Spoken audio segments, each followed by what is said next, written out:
Hey, what's going on, everybody? This is Urban Armed, and I just want to make a video on a new firearm, which I plan to be my new carry, everyday carry firearm. For the last couple of years, I've been carrying the Ruger LC9, and it's a great firearm. I have nothing bad to say about it. But at the time I bought this, there wasn't a whole lot of subcompact options available that I liked, that fit kind of like what I wanted to carry, how I wanted to carry it. I do 99% of the time conceal carry inside the waistband, and the LC9 was a great fit because I love the 9mm round, and it's a single stack magazine, and it's very thin. It's got a very thin profile. But today I want to show you what I plan to replace this with. I haven't shot it yet, so I have only just kind of doing an unboxing and a little bit of a show and tell, and a reason why I bought it. So let's go ahead and take a look at what I'm going to replace it with. Alright, so I know that there's a lot of women out there who like presents in blue boxes. Well, so do men. Well, so do women also, but this is the kind of blue box that I like to get. So this is something I've been wanting for quite a long time. I've rented one and shot it at the range, both the this version and the slightly larger version. I'll just kind of get into it. So this is the Smith Wesson M&P Shield. So it's a subcompact semi-auto, still wrapped in all the original. Actually had a gun lock in there. Let me go ahead and actually take that off, just because I was storing it outside the safe. So let me just go ahead and take that off real quick. All right, so now that we got the lock out of the way, give you a little bit of a close-up here. So this is the M&P 9 Shield. It's actually the M&P Shield chambered in 9mm. And it's incredibly thin profile, which is why I was really attracted to it. It came with two magazines. One is a 7-round with a flush floor plate magazine. And I'll go ahead and, this is empty, I've never loaded it. So that's kind of the profile we're looking at here. And you can see it's incredibly thin because of the single stack mag. Now there are some downsides as far as capacity goes, but I'm used to carrying the LC9, which has a 7-round magazine, and I carry with one in the chamber, so there's always 8 rounds. And yes, this firearm is loaded, so I feel safe. It also came with an 8-round magazine, which has the extended pinky grip on there, and I do like it with that as well. I think that I'll probably roll with the 7+1, just because I really like that short height on the grip with that flush floor plate. But it's nice. I could actually roll with that just fine. So that would give me 9-round capacity with one in the chamber. It does come with an external safety on here, which typically I don't use safeties.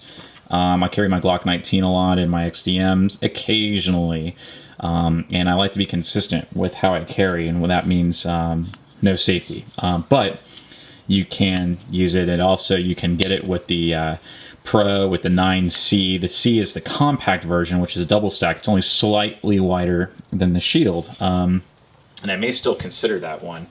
And what I'll do is a little side-by-side comparison. So because this is a loaded firearm, I'll go ahead and drop the mag, take it off safety, and vacate that round. So as you can see, it's empty. So what I'll do is compare these side by side. There's no round in this one either, just so we're in the clear here.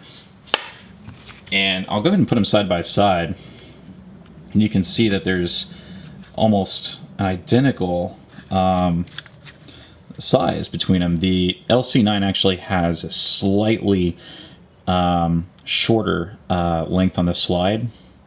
I won't go through all the specs right now because there's a ton of videos out there. I really was just kind of doing more of a comparison for why I selected one over the other, or why I'm switching out. When I got the LC9, the M&P Shield wasn't in existence. So the other reason I kind of decided to go away from carrying the LC9 is because though this is a great pistol, I don't really have anything bad to say about it. Everything is subject to each shooter's preferences, but it's got a very long trigger pull, and it's a double action only.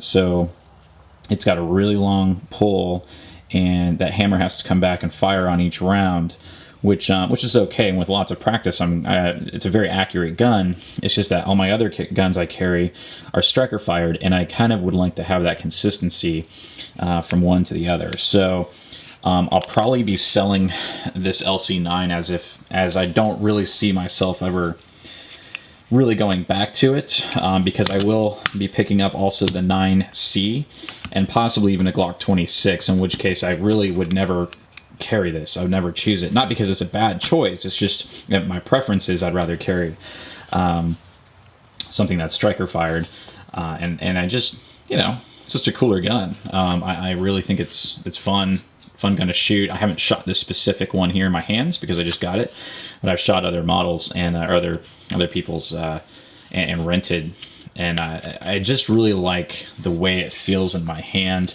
even with the it seems like I have fairly good sized hands, but my pinky kind of rolls off the bottom there a little bit. And with the LC9, I did put the pinky extender on at the bottom to kind of give me that little extra grip on there. And I kind of just got used to it, and it feels good. But I do miss sometimes having I do switch out from the flush one to this one sometimes, depending upon what I'm wearing. And so that might get taken a little used to, as I really can only fit like 2.5 fingers on the bottom.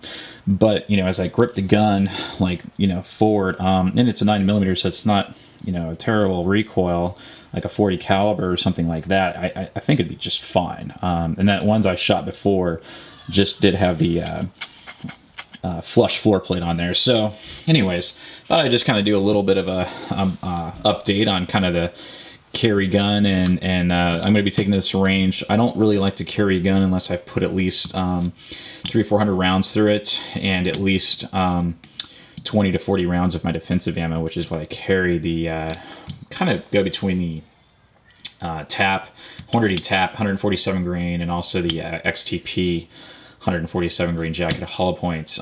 So I'll be kind of putting a lot of those through here as well over the next couple of weeks.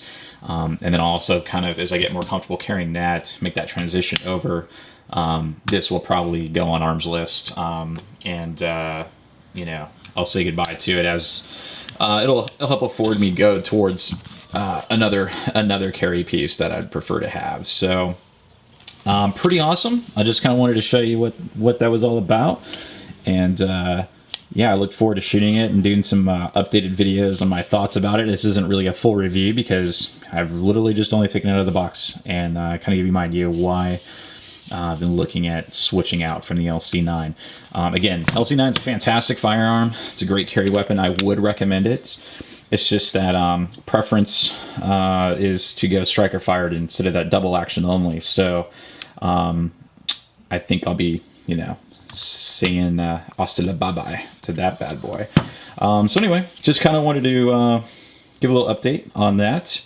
New member of the family, and actually I have another video I'll be making about another firearm, and I'll make that as a separate video. Haven't even talked about it yet. So anyways, that's it. Just wanted to show you the Smith Wesson M&P Shield, chambered in 9mm, and reason for that is to eventually move over and let this guy go on to another home somewhere. Anyways, hope you enjoyed the video, and I'll provide more updates as I get more trigger time in on this. So until next time, catch you guys later. Peace.